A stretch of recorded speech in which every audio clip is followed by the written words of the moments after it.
সকলকে নমস্কার। আমার ঐনকটা ব্লগে সবাইকে স্বাগতম জানাচ্ছি। যেহেতু আমাদের টিপুকে ফুটবল খেল হয়ে আছে, তো আমরা আজই যাচ্ছি। আজি কোন কোন টিম আহে অথা পাইলে সে দেখাবো তো দেখে। আমরা ঢের গিলা লাইছি যাতলে এই যে, তো ফাইনালি যে আছে পাই গেলি। তো টিম গিলা দুটা আহে, অলঙ্কিতা আর লুনপুরিয়া, দুটা টিমের মাঝে খেল হয়ে আছে। ওইদিকে পাইলে তো দেখে দেখাবো সে। আর এই যে আমরা গিলা আসছি,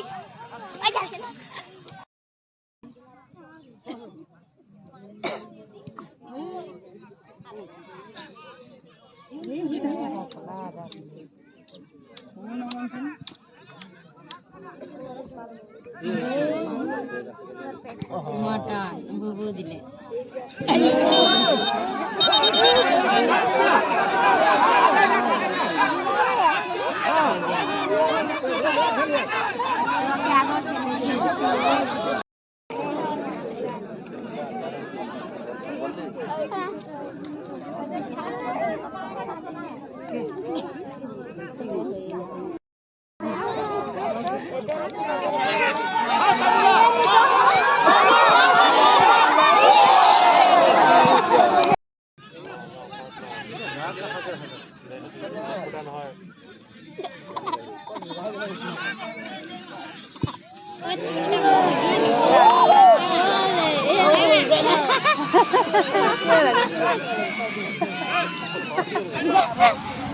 খেল সমাপ্ত হইল। ঘর যাতে লিখিয়ে যে অলঙ্কিতা জিতল, লুনাপুরিয়া হারলো এক গলে।